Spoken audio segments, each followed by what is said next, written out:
Hi everyone, I am Mitch English. I'm Andrea Jackson. This is Daily Flash, your source for trending news and entertainment. As somebody who has a name that can be said 5 different ways, I believe it is, and I have 3 people that I just use.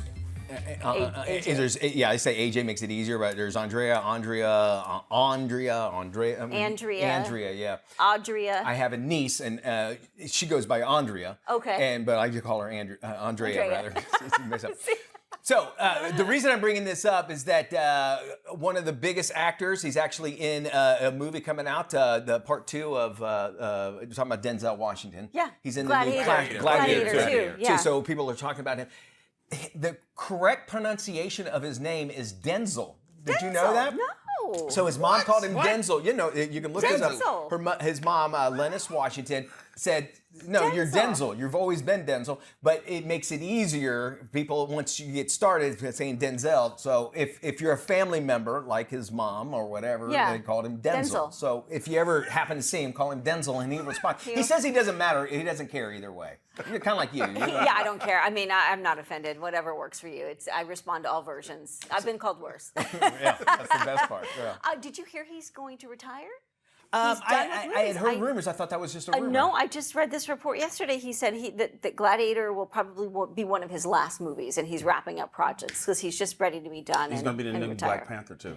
Yes, I heard Black about the Panther, Black Panther, and I think there's one other project he has going on, and once he's done with all of those, he's calling it a day. His son's doing quite a great job acting as well, and I was real impressed by him. And I think we saw The Creator as the last big movie that he had done, too. And every once in a while, you can hear Denzel's voice in his son, right? You know what's funny? We call James Jameis.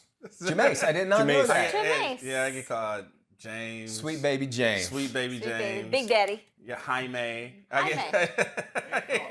Jaime. Yeah, that's the Spanish all word. versions. Yeah. Oh, okay, Jaime. Is it like Jaime or something? Yeah. I get called Poppy a lot, too. Thank you, ladies. Well, that's because you are a dad to many. That's a little different nickname for you, my friend.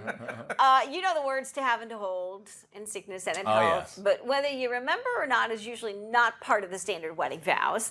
Jenna Brotherson says she married her husband Mitchell 7 months after breaking up with him. She says a concussion caused him to forget they had broken up. Oh, no. A day after Jenna said she needed some time away, Mitchell went skiing and blacked out after an accident on the slopes. Turns out Mitchell's concussion caused him to forget the couple had parted ways.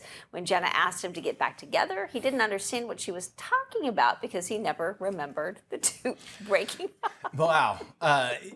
Which you can hold a lot over your head. There's a thing that women have. There's a microchip. They can remember absolutely every single thing. Yes. And they can remember details. And it's they can. It's true. No matter what. But this is the ultimate case for him because he can always say, I don't remember. I don't remember, yeah.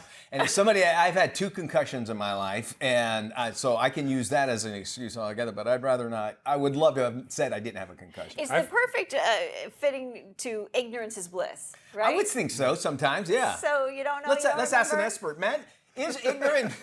Oh, yes, it is. I've had 4 concussions, so. You've had 4. Then I know. Yeah. I used to drive stock cars, and I flipped upside down a couple times, so, you know. Okay, that explains it. All right.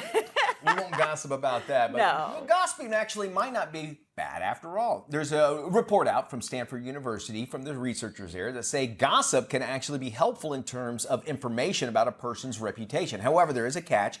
In order for gossip to be productive, it has to be true, accurate. The study found that it can actually help people foster bonds and promote cooperation within social circles. It can also validate emotions, give people a sense of value when sharing information. But much of today's gossip, or tea, has actually moved online. Blind items about celebrities, politicians, and everyday people actually go viral daily without a lot of verification in it as well. So is it gossiping if you're like, okay, you're telling the truth instead of, because generally we hold gossip closer to rumors. Rumors, rumors and gossip. Isn't that the fun part of gossip, though? It's salacious. Trying to find it out. Yeah, may or it may is. not be true, but it's, and there's a little bit of truth to it, but you might not know 100%. And we judge people way too much. We're going to have some fun here. We're going to talk about naming babies, and then we're going to get James and Matt in the back there, a little competition, my understanding.